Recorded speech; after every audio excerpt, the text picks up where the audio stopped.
नमस्कार साथियों, स्वागत है आपके अपने YouTube चैनल जीएस एकेडमी पे।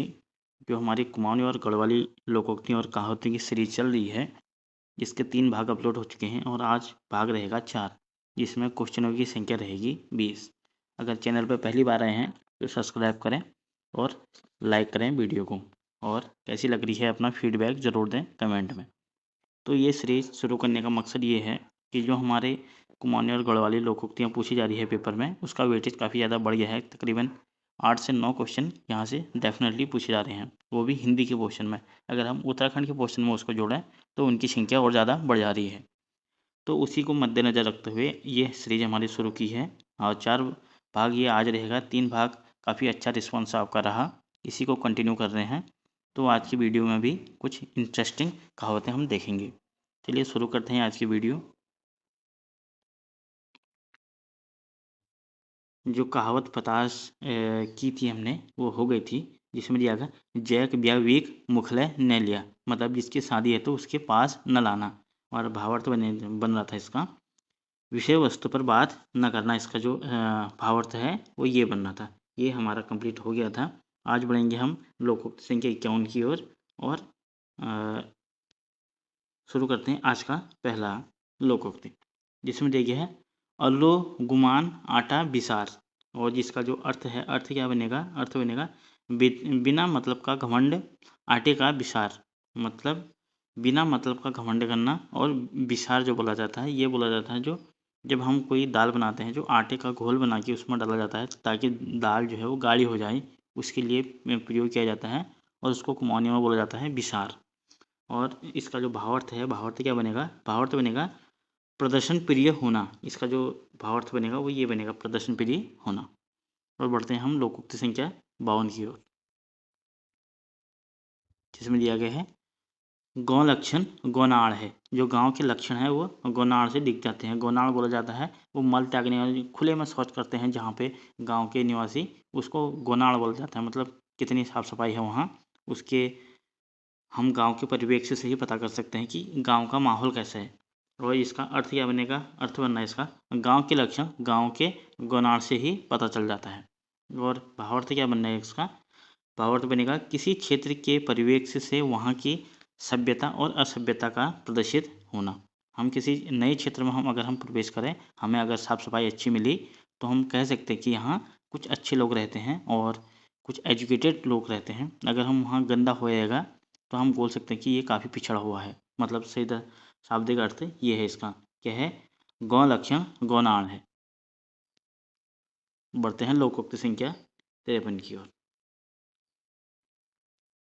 जिसमें दिया गया है कि खनान कौन है जय, कि खाचा कौन जन हो। मतलब इसका जो अर्थ बनेगा क्या कहते हैं, क्या खाते हैं कहना हो जाए, पर कौन खाता है कहना ना हो। मतलब थोड़ा गरीबी चल जाए लेकिन वंश आगे बढ़ता रहना चाहिए। इसका जो अर्थ बनेगा, भावार्थ क्या बनेगा? भावार्थ बनेगा कोई परिवार कितना भी गरीब क्यों ना हो, परंतु उसका जो वंश है वो आगे बढ़ता रहे। इसका जो भावार्थ है वो ये बनेगा, मतलब कि खानहान कौन है जब, मतलब क्या खा रहे हो कहने से तो अच्छा है कि को खन कुंजा न हो। मतलब अगर कोई वंश आगे बढ़ाने वाला ही ना होगा कि कौन खाता है करके ना हो, मतलब सीधा सा इसका भावार्थ ये बनेगा। अब बढ़ते हैं भाव लोकोक्ति संख्या 54 की ओर, जिसमें दिया गया है जैक घर धिनली त्यारे त्यार, जैक घर नानतीन वीक म्याला म्याल।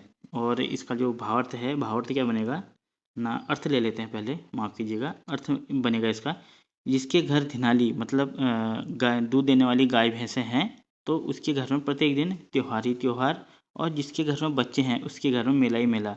बच्चे काफ़ी ज़्यादा हल्ला गुल्ला करते हैं, इसलिए ये शब्दावली बोली गई है कि म्याला म्याल, मेले में काफ़ी ज़्यादा हल्ला होता है, तब ये शब्दावली बोली गई है।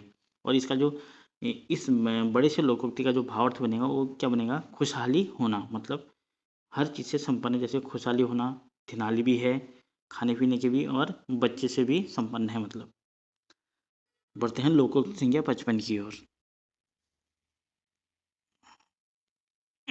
घत खाइजे पचे। मतलब अर्थ बनेगा इसका, अर्थ बनेगा गहत खाई जैसी पचाई, गहत खाई जैसी पचाई। और भावार्थ क्या बनना है इसका? भावार्थ बनेगा निरर्थक बातें करना। निरर्थक बातें करने के लिए ये शब्दावली बोली गई है। क्या बोली गई है? बहुत खाई जाए मचे। बढ़ते हैं लोकोक्ति संख्या 56 की ओर, जिसमें दिया गया है श्यापक खाई जौड़ हले डरो। जो सांप का डसा हुआ होता है वो रस्सी से भी डरता है। और अर्थ बनेगा इसका क्या? सांप किसी को डस ले तो वो रस्सी से भी डरता है, मतलब सांप की जैसा ही रस्सी दिखती है उसको। मतलब भावार्थ बनेगा इसका भयभीत रहना, मतलब उसको भय हो जाता है अंदर से। उसके लिए जो शब्दावली बोली गई है वो बोली गई है श्यापक खाई जौड़ हले डरो। बढ़ते हैं लोकोक्ति संख्या 57 की ओर, जिसमें दिया गया है छाले फूक बेर पीछू। मतलब जो दूध का जला होता है वो मट्ठे को भी फूक फूक कर पीता है। यही शब्दावली एक हिंदी में भी प्रयोग होती है कि दूध का जला हुआ छाछ भी फूक फूक कर पीता है। दूध और छाछ का कलर एक जैसा होता है। और भावार्थ बनेगा इसका सचेत हो जाना। अगर आपको एक बार ठोकर लग गई है तो दूसरी बार आप सचेत हो जाएंगे। इसका जो भावार्थ है वो ये बनेगा। बढ़ते हैं लोकोक्ति संख्या 58 की ओर। और इसका जो भावार्थ है, भावार्थ पे आप जरूर देखिएगा क्योंकि भावार्थ से ही क्वेश्चन आ रहे हैं हमारे। इसमें है हमारे घर आला किल्याला तुम्हारे घर ऊल तो किल्याला। मतलब हमारे घर आओगे तो क्या लेके आओगे और तुम्हारे घर आएंगे तो हमें क्या दोगे। जो इसका अर्थ है ये बन रहा है। इसका भावार्थ बनेगा लोभी प्रवृत्ति का होना। मतलब जब अपना किसी के घर जाएंगे तब भी लोभ, और कोई उनके घर आएगा तब भी लोभ, हर बार लेने की कोशिश करना। मतलब लोभी प्रवृत्ति का जो व्यंग्य के लिए ये वाक्यांश बोला गया है। क्या बोला गया है? हमार घर आला तो किले आला, तुम्हार घर होल तो किले आला। अब बढ़ते हैं लोकोक्ति संख्या अगले की ओर,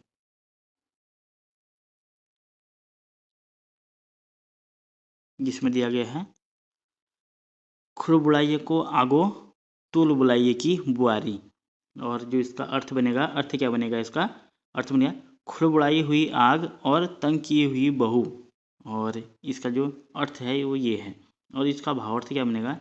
भावार्थ बनेगा बार बार छेड़ी हुई चीज अथवा तंग किया हुआ व्यक्ति। मतलब खुरबड़ाई, मतलब अगर हम किसी व्यक्ति को अधिक से अधिक तंग कर देंगे उसको, तो उसके लिए ये शब्दावली बोली गई है तुलबुलाई हुई बुआरी। और अब बढ़ते हैं हम लोकोक्ति संख्या 60 की ओर, जिसमें दिया गया है व्याकरण छे नाक ठीक घर बन जाए चाक ठीक।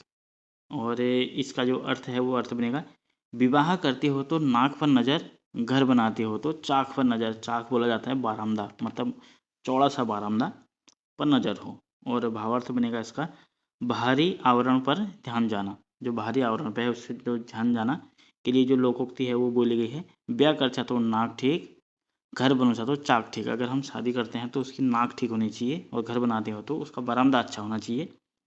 भावार्थ ये बनेगा इसका। अब बढ़ते हैं लोकोक्ति संख्या 61 की ओर, जिसमें दिया गया है एक देवी शौकाना कह दियो देवी आँखा साना। मतलब एक देवी है और 100 अंधे हैं, किसको दे देवी आँखें देखने वाली। अर्थ ये बनेगा इसका। और भावार्थ ले लेते हैं। भावार्थ पे बनेगा इसका देने वाला एक है लेकिन पाने वाले की प्रतीक्षा जो है वो अनेक लोग कर रहे हैं। जैसे हम हिंदी में भी एक कहावत है इसी के रिलेटेड पढ़ते हैं कि एक अनार 100 बीमार। और इसके लिए जो लोकोक्ति है पहाड़ी में वो क्या है?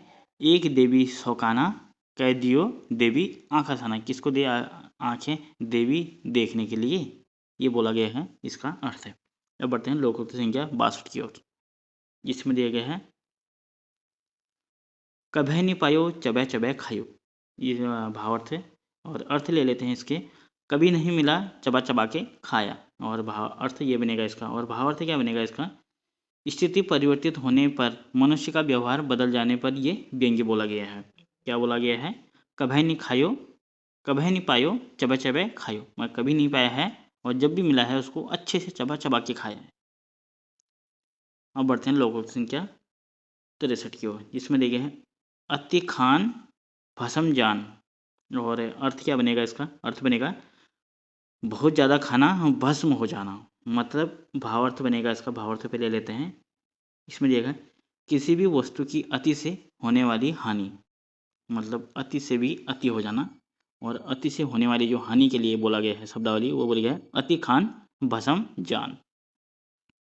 अब बढ़ते हैं हम लोकोक्ति संख्या 64 की ओर, जिसमें दिया गया है कित लाठी मुख ने ध्वनि कित धारे मुख, मतलब एक लाठी है, लाठी बोला जाता है गूंगे को, यानी कि अर्थ ले लेते हैं। अर्थ में है या तो गूंगी मुख ही नहीं धोती, या तो धारे पे, धारा बोला जाता है जो जल स्रोत होता है उस पे ये मुँह, उसी पे ही मुँह है, या मतलब जिस काम को वो कर रही है उसी पे लग जाना। मतलब मुँह नहीं धोया है तो मुँह देने की होश नहीं, अगर जल स्रोत पे मुँह है तो उसका तो वहीं पे मुँह, मतलब मंद बुद्धि अर्थात निरर्थक किया गया कार्य, किया गया परिश्रम के लिए ये शब्दावली बोली गई है। क्या बोली गई? कित लठ मुख न धीन कित धर मुख, कि ये बोला गया है। लोकोक्ति 64 हमारी हो गई है कंप्लीट। बढ़ते हैं लोकोक्ति संख्या 65 की ओर, जिसमें दिया गया है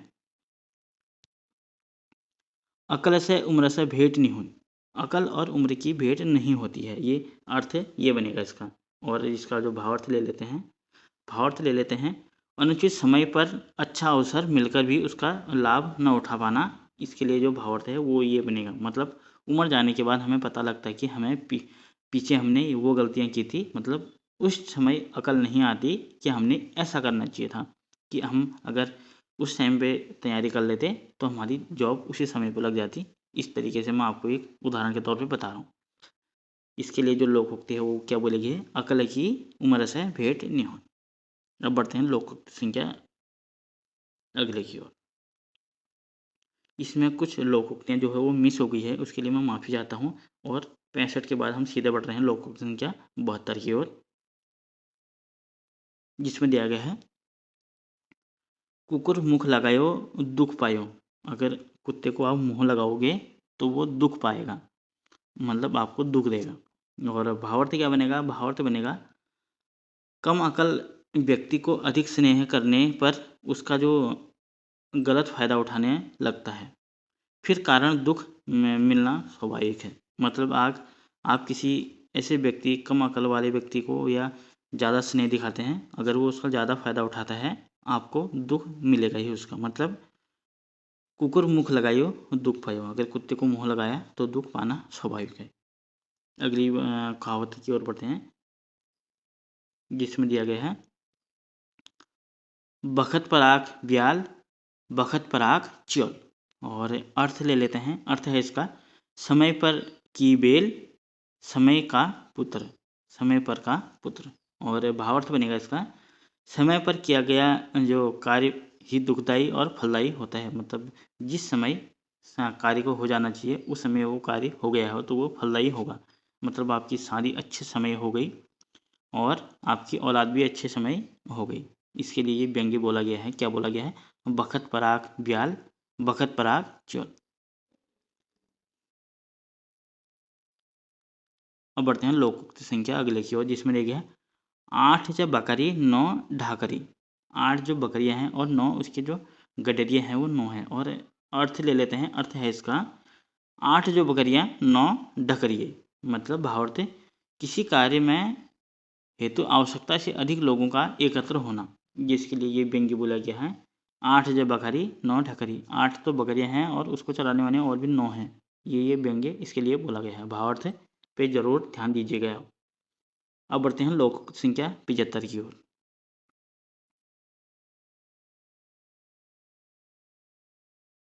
जिसमें दिया गया है अखोड़ी फोड़ी सबले चायो करम फोड़ी कैल चायो। मतलब जो अखरोट है उसको फोड़कर तो सब देखते हैं, मतलब करम फोड़कर कौन देखता है? तुम्हारे कर्म कैसे हैं उसको फोड़कर कोई नहीं देखता। ये व्यंग्य बोला गया है। मतलब भविष्य काल से अनभिज्ञ होना।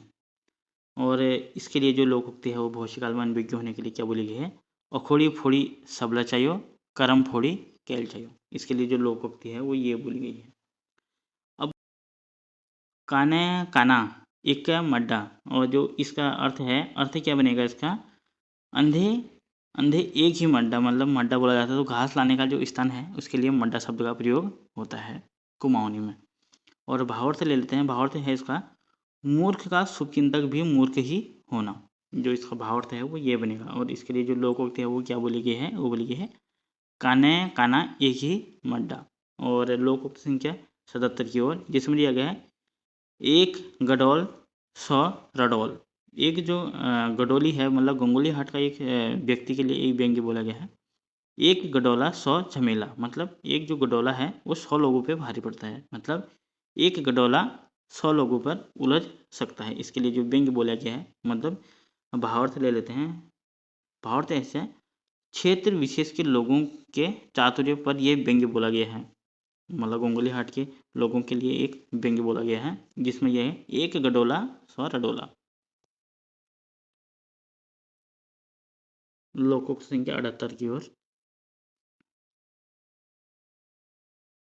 जिसमें दिया गया है दुधियाल गोरुख लात लय सैनी। जो दूध देने वाली अर्थ ले लेते हैं, दूध देने वाली गाय की जो लात भी भली होती है, मतलब सैन्य बढ़ती है उसकी। भावार्थ है इसका, फायदा देने वाला व्यक्ति की फटकार भी सहनी पड़ती है। जो इसका भावार्थ है वो ये बनेगा। और लोकोक्ति क्या है, लोकोक्ति है दुधियाल गोरु गाय लात लय सैनी। बढ़ते हैं लोकोक्ति संख्या अगले की ओर, जिसमें दिया गया है पीठी परछिलोक चोर बाप बराबर, मतलब पीठ पीछे का चोर बाप बराबर होता है। इसका जो अर्थ है वो ये बनेगा। और भावार्थ ले लेते हैं। भावार्थ है जब तक किसी की चोरी पकड़ी न जाए तब तक वह सम्मान का पात्र ही रहता है। आपको पता है किसी ने चोरी की है, लेकिन अगर उसका दोष सिद्ध नहीं हुआ तो वो तब भी सम्मान का पात्र है। इसके लिए जो व्यंग्य बोला गया है वो क्या बोला गया है, पीठी परछिलों का चोर बाप बराबर। इसके लिए ये व्यंग्य बोला गया है। और आज का अंतिम लोकोक्ति, लोकोक्ति संख्या 80, और देख लेते हैं इसको।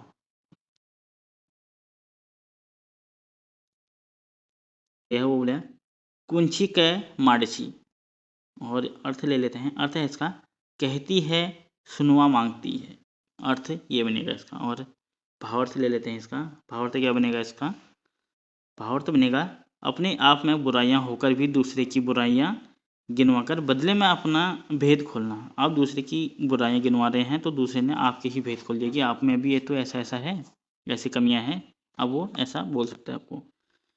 तो ये हमारी जो 80 लोकोक्तियाँ हैं इस बुक की हमने कंप्लीट कर ली है। यही कारवां आगे को चलता रहेगा। और अगर वीडियो अच्छी लग रही है तो चैनल को सब्सक्राइब करें और ज़्यादा से ज़्यादा के लोगों के साथ शेयर करें। और आपको कुछ दिनों में एक मॉडल पेपर देखने को मिल सकता है। आप मुझे बताइए कि आपको मॉडल पेपर की आवश्यकता होगी।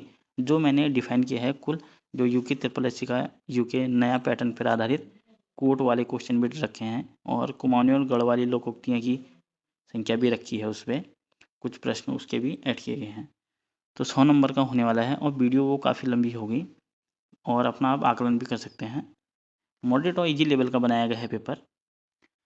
तो अगर आप चैनल पर पहली बार आए हैं तो ज़रूर चैनल को सब्सक्राइब करें और वीडियो को लाइक भी करें और दोस्तों के साथ भी शेयर करें। तो वीडियो को पूरी देखने के लिए thank you. See you next time. धन्यवाद।